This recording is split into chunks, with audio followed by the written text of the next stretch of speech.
Universidad Maryland, profesor Aries Arbán, autoridades, miembros del profesorado y cuerpo estudiantil. Me honra profundamente recibir de parte de ustedes este doctorado honoris causa, en especial en un año tan especial para esta prestigiosa institución que marcará su aniversario número 70. Estoy sumamente agradecido por haber sido considerado por una distinción de este calibre, sumándome a la selecta lista de líderes mundiales que han dejado su marca en la historia moderna. Para este momento tan especial y que tanto significa para mí ser reconocido aquí en Israel, voy a estar poniendo a consideración de ustedes lo que es el epílogo de mi nuevo libro, y que el nombre de esta charla es Capitalismo, la divina maquinaria del paraíso.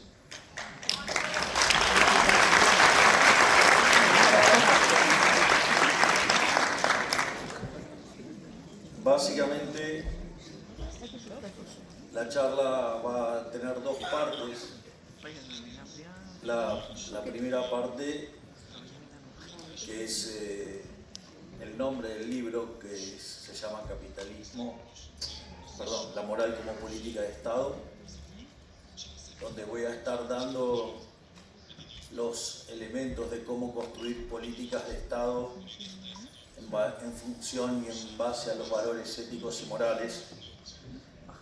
Pero a diferencia de los otros casos y en las otras charlas que he dado, en este voy a dar las bases de por qué considero que abrazar los valores judeocristianos conducen a la prosperidad. De ahí de decir que capitalismo, la divina maquinaria del paraíso. Es decir, hemos sido expulsados del paraíso, no podemos volver al paraíso, pero si obramos acorde a las leyes de Hashem, digamos, el paraíso va a venir a nosotros y esa va a ser el core de la presentación, digamos, lo que es el epílogo del libro. Por eso primero voy a arrancar con lo que yo llamo la moral como política de Estado, que básicamente tiene tres bloques. Uno que tiene que ver con los valores éticos y morales de Occidente. Hay un bloque vinculado a la eficiencia económica y hay un tercer bloque dedicado al utilitarismo político. Cuando uno diseña políticas acorde a los valores éticos y morales, la consecuencia es que uno diseña políticas justas. Y cuando se diseñan políticas justas, esas políticas son eficientes. Es decir, justicia y eficiencia son dos caras de la misma moneda. Es falso el dilema que suelen proponernos como cosas que están en conflicto. Es decir, uno no puede en el altar de la eficiencia hacer cosas injustas. Y la tercera parte tiene que ver con el utilitarismo político, es si en el fondo uno va a cosechar o no los votos que le permita seguir trabajando en el manejo del Estado, de la administración. Entonces, cuando estos temas están vinculados, están en consonancia, uno genera políticas que son justas y el resultado es que generan prosperidad. Mientras que cuando entran en conflicto, terminan en crisis. De hecho, hay una frase hermosa de Murray Newton Rothbard, el inventor del anarcocapitalismo, y que podría ser aplicada a distintas cuestiones. Pero lo que señala Rothbard en términos de economía dice: la materialización de la crisis es de naturaleza económica, pero la raíz es moral. Entonces, cuando uno, digamos, empieza a violentar los valores éticos y morales, el resultado inexorablemente, digamos, va a ser el desastre. Y créanme que vengo de un lugar donde durante casi 100 años estuvimos probando con esos desastres. Y así, digamos, nos ha ido. Así es que, básicamente lo que voy a explicar en este momento es esto de la moral como política de Estado. ¿Y a qué me refiero cuando hablo de los valores éticos y morales de Occidente? Básicamente, por un lado, la filosofía griega, es decir, la forma, digamos, bajo la cual los griegos fueron pensando en el mundo occidental. Por otra parte, hago referencia al derecho romano, es decir, la referencia obligada es Ulpiano. Es más, cuando me hago el foco también, digamos, en los temas del derecho, digamos, yo me focalizo esencialmente sobre el derecho natural, que es el derecho a la vida y el derecho a la libertad, sumado al principio de apropiación de Locke. Y ese sistema tiene las características no solo de ser justo, sino que además de ser eficiente, y que eso además tiene consecuencias dinámicas. Por otra parte, otro de los pilares es la rectitud de los estoicos. Y la realidad es que cuando repaso a los estoicos, es más, cuando uno repasa al propio Adam Smith, cuya obra más conocida, que es la investigación sobre la naturaleza y causa de las riquezas de las naciones, básicamente es la obra de un estoico. Digo, más allá de los defectos que uno podría encontrarle en la obra, y mucho de su obra tiene que ver con otra obra de él que se llamaba La teoría de los sentimientos morales, y en el último punto abordaba la cuestión de la virtud.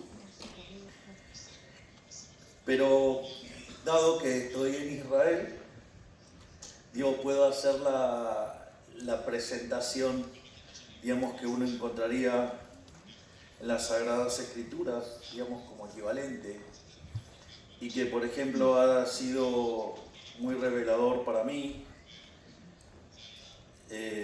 cuando yo ya me encontraba en interacción con mi querido amigo, el embajador argentino aquí en Israel, el rabino Axel Vanish.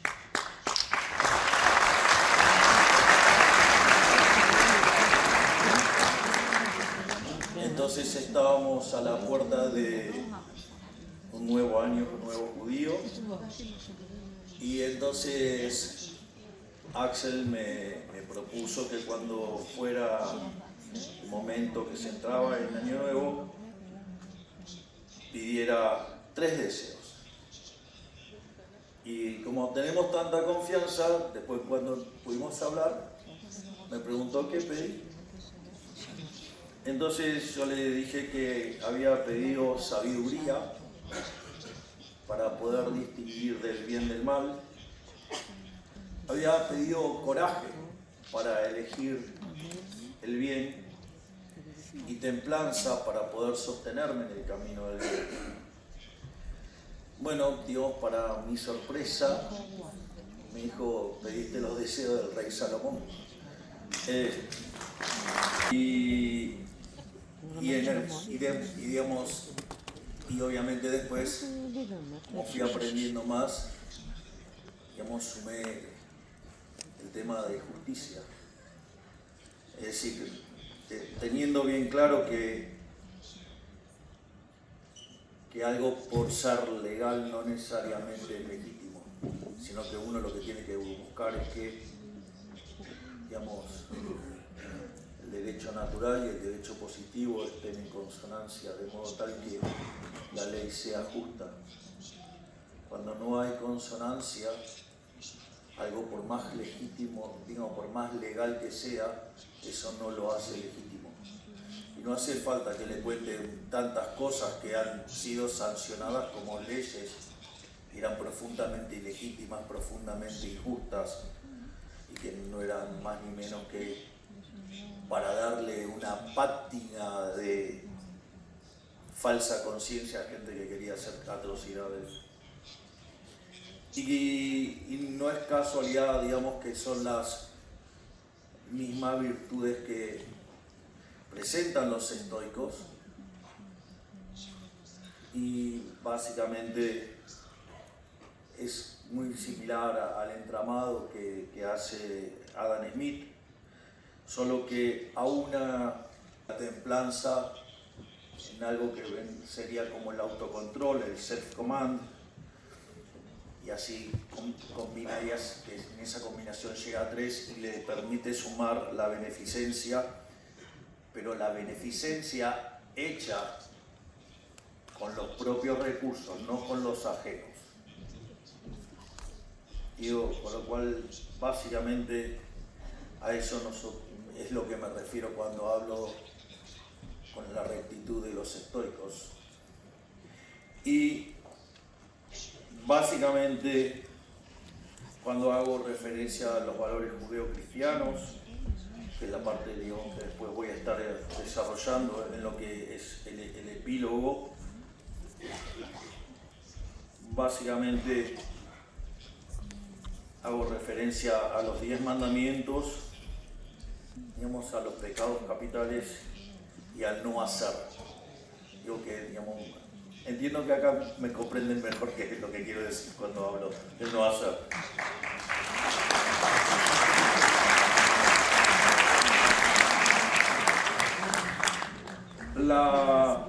La segunda cuestión que abordo cuando hablo de la moral como política de Estado, que tiene que ver con la eficiencia económica, pero que es algo que claramente está un escalón debajo, de lo que son los valores éticos y morales. Básicamente lo que estoy haciendo es hablar de la eficiencia tanto en términos estáticos como en términos dinámicos. En general, la idea de eficiencia suele mirarse con una herramienta que se conoce como óptimo de Pareto, donde básicamente se postula que cada uno de nosotros, guiados por nuestro propio interés, ello conduce al máximo bienestar general. Sin embargo, lo que hago en ese caso es confrontar entre el planteo neoclásico de la mano invisible a la Pareto y lo confronto con la visión de Hans Gemma Hoppe. Esto, que parece algo así como una cuestión de discusión técnica y estética, en términos prácticos no lo es, porque hace la gran diferencia. Básicamente, en la visión neoclásica, el core central de la economía neoclásica fue el equilibrio. Y básicamente, cuando ustedes miran un equilibrio, intentan probar que existe, que es único y que es estable. Sin embargo, los economistas no quisieron quedarse ahí y, seducidos por la idea de la mano invisible, buscaron una forma que además se diera la situación de que eso además fuera óptimo. El tema es que la forma en la que se resolvió el problema fue apelando a la matemática, concretamente a la topología. Por lo tanto, se construyó una estructura analítica, digamos, que las funciones de demanda, las funciones de oferta, fueran derivadas de un ejercicio de optimización, con lo cual cada una de esas demandas y ofertas individuales, digamos, llegaran a construirse en funciones de exceso de demanda, digo, que además surgen de óptimos.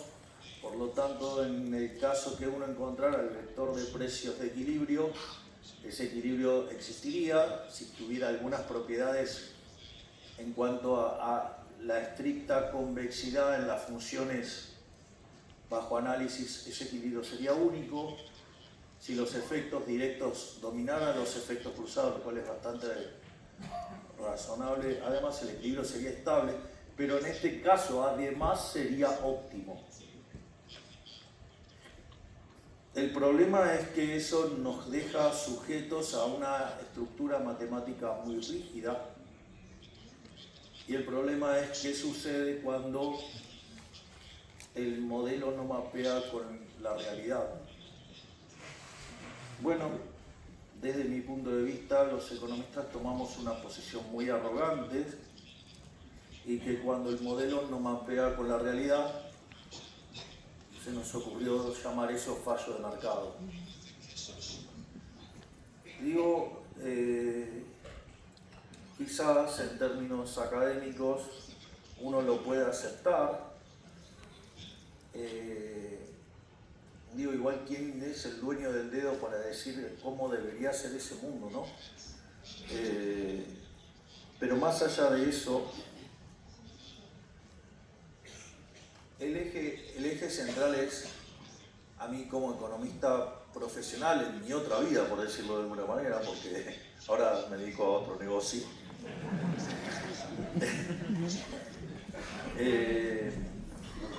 yo, digamos, trabajaba para un empresario muy importante, y yo me hacía...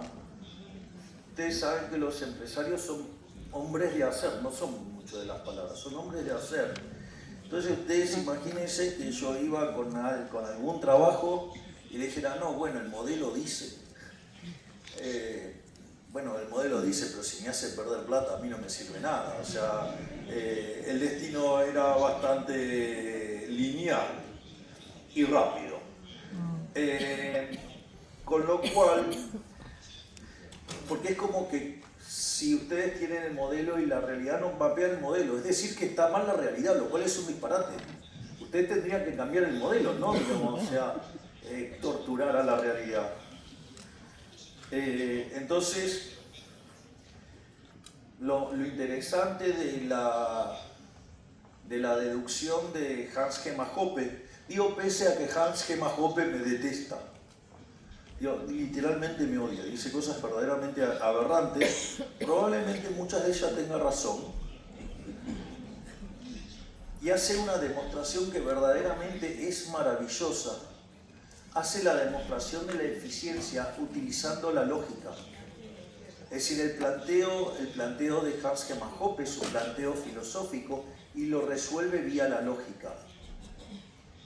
Y cuando ustedes comprenden que sumar el principio de no agresión más los derechos naturales más el principio de apropiación originaria de Locke, ustedes con esos postulados derivan que el sistema es eficiente. Y a nadie se le ocurriría estar hablando de fallos de mercado si hay intercambios que son voluntarios. Por lo tanto, la demostración que hace Hoppe es muy superior, porque justamente no queda restringido a una estructura matemática, que entonces cuando no mapea la estructura... A ver, para ponerlo fácil, porque si no parece que estoy hablando todo muy abstracto. Vamos al caso del monopolio. ¿Sí? Digo, las estructuras monopólicas básicamente tienen funciones de producción con rendimientos crecientes. Entonces eso tiene un problema, salvo que tengan una solución de esquina, no pueden encontrar un máximo. Entonces eso tienen un problema para cómo eso después lo traducen a una función de oferta, que entonces no es un máximo salvo que esté en el borde. Y si está en el borde, digamos, tendrían una sola empresa en toda la economía, lo cual es bastante ridículo. ¿Cómo lo llaman los economistas este problema? Lo llaman no convexidad, es decir, porque el conjunto de producción no es convexo. Es decir, si ustedes toman dos puntos de una función que tiene las características de tener rendimiento creciente, si unen los puntos ponen los puntos en la función, trazan la línea, eso está fuera del conjunto. Consecuentemente, digamos, ahí tienen un problema. Entonces, por eso se lo llama no convexidad. Ahora supongamos lo siguiente. ¿Y cuál es la consecuencia? Vamos a regular. Pero si yo regulo, estoy violentando los derechos de propiedad. Entonces, ¿cómo voy a estar justificando que en aras de la eficiencia voy a estar robando? ¿O acaso robar está bien? Robar está mal. Entonces ustedes se encuentran con economías hiperreguladas, que en el fondo es estropear derechos de propiedad, y después eso hace que las economías no crezcan. Digo, ¿quieren un buen ejemplo? Digamos, Europa.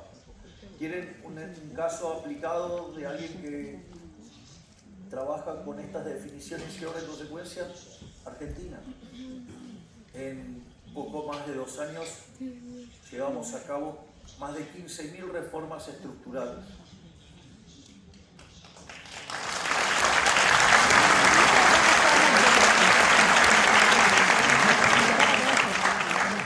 De hecho, el ministerio que comanda el doctor Federico Sturz se llama Ministerio de Desregulación, pero puertas adentro lo llamamos el Ministerio de los Rendimientos Crecientes.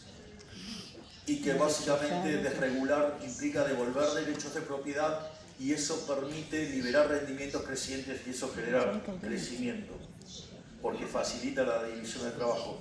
Bueno, eso, digamos, tiene obviamente esa estructura matemática, entonces lo comparan contra un óptimo y entonces lo empiezan a regular, y eso es lo que genera el daño y termina matando el crecimiento. Sin embargo, la estructura que desarrolla Hoppe, la estructura lógica, no está atada a esa estructura topológica, entonces ustedes no violentan el derecho de propiedad y se genera prosperidad. En esa misma línea, pero ya en términos dinámicos, es donde trabaja Jesús Huerta de Soto, pero va a un punto más allá todavía el profesor Huerta de Soto, porque directamente dice, bueno, ¿cuál es el sendero dinámicamente eficiente? Es aquel que genere el mayor crecimiento económico. Pero la idea es que eficiencia y justicia son dos valores de la misma, o sea, son dos caras de la misma moneda. Es decir, ustedes no pueden pretender, digamos, que algo sea eficiente e injusto. No puede ser. O sea, ¿cómo va a ser eficiente algo que sea injusto? Que ustedes estén perjudicando a alguien. Por lo tanto, cuando ustedes algo es justo, digamos, inexorablemente va a ser eficiente. Y eso no pasa por cualquier lado. O sea, lo que hace es dejar de lado el relativismo moral. Es decir, hay cosas que están bien y hay cosas que están mal. Y ahí no hay lugar a discusión. Es decir, con determinadas culturas no vamos a poder convivir. Porque si nosotros respetamos el derecho a la vida, no podemos convivir con quienes nos quieren matar.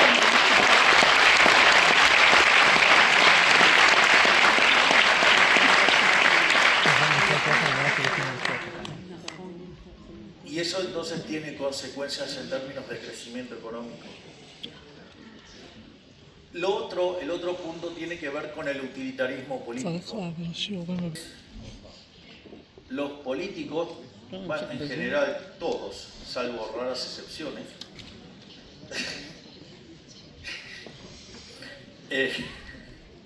toman decisiones en función si les genera votos o no. Entonces voy a hacer un caso salvaje. Supongamos que tengo 5 personas. Una persona tiene $500 y los otros 4 tienen 0. Va a venir alguien y va a decir, uy, esto es profundamente injusto. Y le va a parecer horrible, digamos. No va a preguntar si cómo cada uno generó eso. O sea, no le importa si el que tiene 500 se mató laburando, digo, o lo heredó, ¿no? Porque digo, sí, pero lo heredó, digamos, de un familiar que sí trabajó antes. Así es que, ¿por qué me voy a estar apropiando del resultado del trabajo de una persona que se lo ganó honestamente? En ese contexto, a un político se le ocurre una idea brillante llamada justicia social y le quita 400 al que tiene 500 y le da 100 a cada uno de los 4 restantes. Ahora todos tienen 100 cada uno. Si van a ir a una elección, va a ganar con el 80% de los votos. Pero eso es profundamente injusto. Eso lo que va a hacer es dinamitar el sistema de incentivos, eso va a terminar penalizando el crecimiento económico, además es injusto, con lo cual eso no va a terminar bien, va a terminar mal. Yo vengo de un lugar donde durante muchos años se hizo eso. Y vaya que tengo que luchar para explicar que esto es injusto y que deriva en el desastre.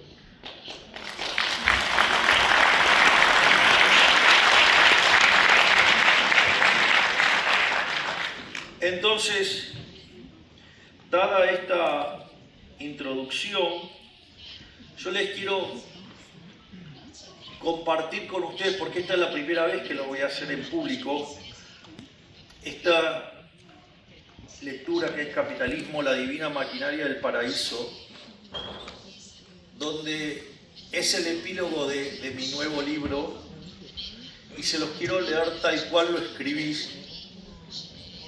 porque, digamos, refleja además un cúmulo de sensaciones que yo tengo. El eje central es muy simple. Uno podría entender digamos, les hago el resumen, después lo leo como corresponde. No, claro, para así saben por dónde voy, así no los estoy, digamos, es más fácil seguirlo. Uno podría entender, digamos, el paraíso como la situación de la abundancia.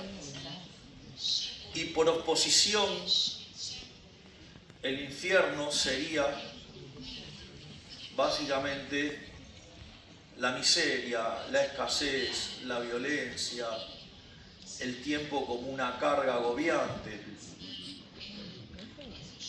Entonces, lo interesante es que cuando nosotros definimos liberalismo acorde como lo hace nuestro máximo exponente de las ideas de la libertad, que es en Argentina, que es el profesor Alberto Venegas Linchijo, dice, el liberalismo es el respeto irrestricto del proyecto de vida del prójimo, basado en el principio de no agresión y en defensa del derecho a la vida, a la libertad y a la propiedad.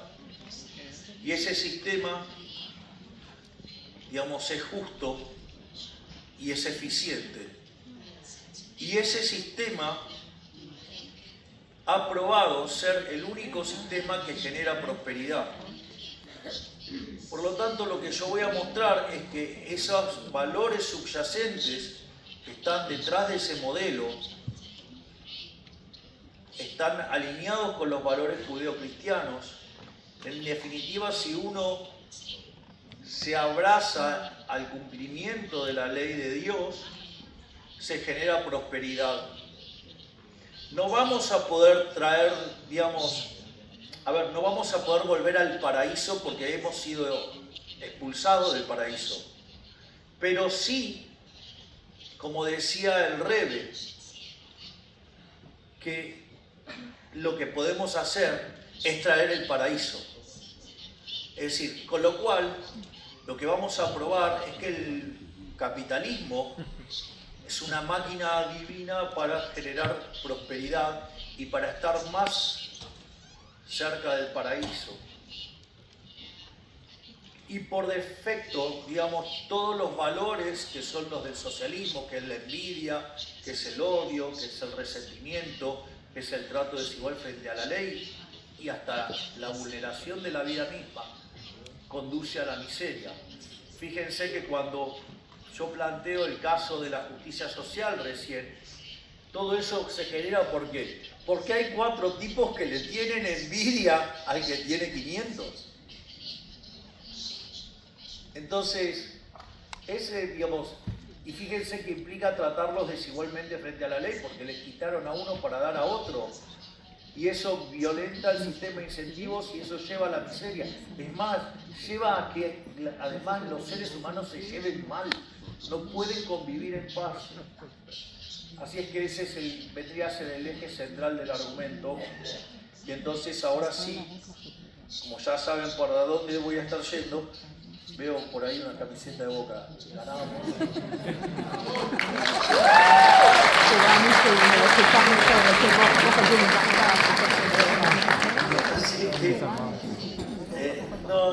Bueno, tengo un ministro que de River se está quejando. A veces toca. Entonces, ahora básicamente lo que voy a hacer es leerle tal cual, fue cómo quedó el epílogo y lo tienen ustedes en exclusiva. Es la primera vez que lo voy a hacer en público. Hay libros que se escriben para informar, hay libros que se escriben para convencer, y hay libros que se escriben porque no escribirlos sería una traición. Este es uno de esos. No lo elegí, me eligió. Y llegado al final, cuando la arquitectura argumental ya cumplió su función y la base académica ya dijo todo lo que tenía que decir, me queda una sola cosa por hacer: testimoniar. Porque si hay algo que aprendí es que detrás de cada sistema económico hay una moral primera. Detrás de cada política hay una concepción del hombre. Y detrás de cada concepción del hombre hay una respuesta, consciente o no, a la pregunta más antigua y urgente que existe: si hay o no un orden que nos trasciende. Yo encontré esa respuesta y no puedo callarla. La conclusión a la que he llegado es simple en su formulación y profunda en sus consecuencias. Si uno abraza los valores judeo-cristianos, su vida espiritual vibra en la misma sintonía que su vida material y como consecuencia de esa consonancia prospera. Cuando uno rechaza esos valores, la vida material entra en conflicto con la espiritual y el resultado es la miseria. No es una intuición ni una metáfora, es una ley tan rigurosa como cualquier ley económica. 2 más 2 es 4. Para entender por qué hay que empezar por el principio. Y el principio en la tradición hebrea es el Génesis, o sea, Bereshit. La Torá no abre con una discusión ni con un mandamiento, abre con una creación. Y en esa creación está todo lo que necesitamos saber sobre la condición humana y sobre el orden que Dios imaginó para ella. El texto dice: y vio Dios todo lo que había hecho, y era bueno en gran manera. O sea, Génesis 1:31. Esa bondad radical del origen es la clave. El mundo que Dios diseñó para el hombre no era un mundo de escasez, era un mundo de abundancia. Lo que caracteriza al paraíso es la abundancia radical. No únicamente la disposición de todos los bienes que uno pudiera desear, sino también la eliminación de la restricción más fundamental que enfrenta el ser humano en la tierra: el tiempo. Si yo quisiera consumir toda la variedad de frutos que existen, mi problema en ese mundo no sería la disponibilidad, sino el tiempo. Pero en el paraíso hay vida eterna. Yahé Olam en el hebreo. Con lo cual el tiempo deja de ser una restricción. Y en el paraíso tampoco se amortiza el cuerpo. La maquinaria que habitamos acá no solo se cansa, sino que se desgasta. Tu condición atlética de hoy no es la misma que la de hace 20 años. Bueno, de hecho, cuando yo era jugador de fútbol era sustancialmente más delgado.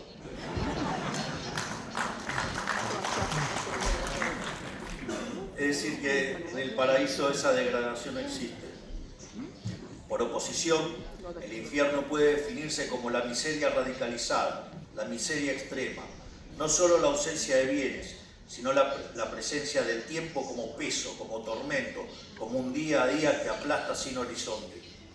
La tradición judía habla del no solo como castigo, sino como consecuencia, el resultado natural de haberse apartado del orden divino. Acá es donde la reflexión se vuelve más profunda y más incisiva, porque antes de que existiera el Estado, antes de que existiera el mercado, antes de que existiera cualquier sistema que el hombre haya construido, existía el trabajo. Y el trabajo no nació de la transgresión, nació del diseño. La Torá lo dice sin ambigüedad, y tomó el eterno Dios al hombre y lo puso en el huerto del Edén para que lo labrara y lo guardara. Génesis 2:15. Eso es anterior a la caída, anterior a la transgresión, anterior a la escasez. El hombre trabajaba en el paraíso con lo que podíamos llamar dotación divina, una capacidad cognitiva infinita, directamente provista por el Creador, que no tenía el límite ni declive. Tenía que ponerle nombre a todas las criaturas vivientes, lo que implicaba un dominio total del lenguaje, la biología, la anatomía, la geología, la taxonomía. No lo aprendió, lo sabía, porque el uno se lo había dado. Hoy, con toda la inteligencia artificial disponible, con todos los modelos de lenguaje y sistemas de cómputo que la humanidad ha construido, no hay ninguno que se aproximara siquiera a la capacidad cerebral que tenía el hombre antes de la caída. El almacenamiento, el procesamiento, la comprensión que operaba en Adán era incomparablemente superior a cualquier inteligencia artificial actual y a todas juntas. No porque el hombre fuera más inteligente en un sentido biológico, sino porque operaba con dotación divina, la provisión directa del Creador. Trabajaba pero no sudaba, producía pero no escaseaba. Esa es la condición original. Trabajo en obediencia al Creador, con dotaciones infinitas dentro de un orden que no lo restringió, sino que lo completó. Y entonces dice la Torá, de todo árbol del huerto podrás comer, Génesis 2:16. No de algunos, no según su capacidad, de todo. Esa es abundancia radical, ese es el paraíso. Después vino la caída, y con la caída vino la pérdida. Pero es fundamental entender qué se perdió y qué no. Lo que se perdió no fue el trabajo, lo que se perdió fue la dotación divina con la que el hombre trabajaba.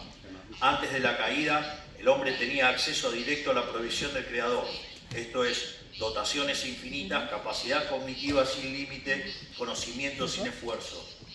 Después de la caída, todo se quedó clausurado. Las dotaciones pasaron de infinitas a finitas. La capacidad cerebral se redujo a una fracción de lo que era. Y la tecnología en el paraíso no era necesario porque el Creador proveía directamente, se convirtió en algo que el hombre debía descubrir por sí mismo, con esfuerzo, con error, con tiempo.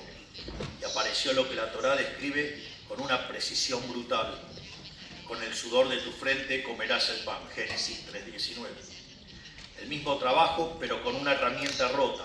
El mismo mandato de producir y crecer, pero ahora con escasez, con esfuerzo y con límite. Y en ese momento, el mundo post-caída, el mundo con dotaciones finitas y tecnología que hay que descubrir, el hombre tiene que elegir cómo organizarse. Y aquí está el punto que quiero subrayar con fuerza. El capitalismo es el sistema que Dios preparó a través de su ley para que después de la caída el trabajo continuara. No lo inventó el hombre lo descubrió al obedecer. Está escrito en los 10 mandamientos, el orden moral que el Creador estableció antes de que existiera cualquier Estado o cualquier mercado. No restaura la dotación divina que se perdió, no devuelve al hombre la capacidad infinita que tenía en el Edén, pero es el único sistema que, en consonancia con la ley de Dios, permite que el hombre trabaje, innove, descubra tecnología y genere prosperidad dentro de sus condiciones actuales. Y más aún, es el camino que, al alinearse con esa ley, permite traer el paraíso a la tierra. No el paraíso de las dotaciones infinitas, ese lo perdimos, sino el paraíso posible, la abundancia radical dentro del mundo caído, lograda por la obediencia al orden divino. Las condiciones que el capitalismo necesita para funcionar están escritas en los 10 mandamientos. Esto no es una metáfora ni una analogía, es una correspondencia estructural que quiero destacar con toda la presencia.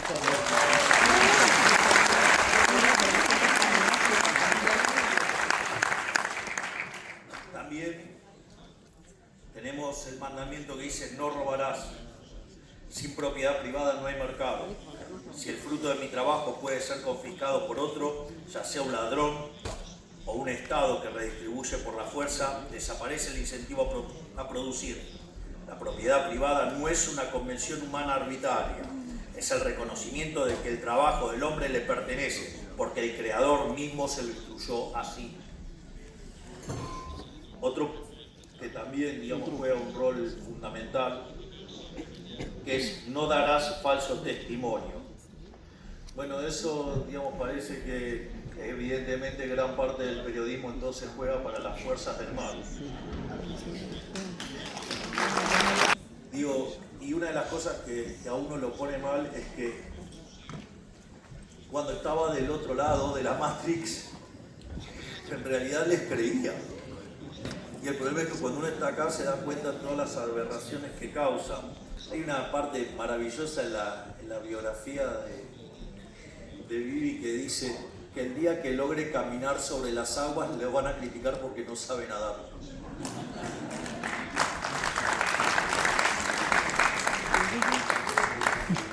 También otro caso que a mí me suele inspirar muchísimo es el caso de Moshe.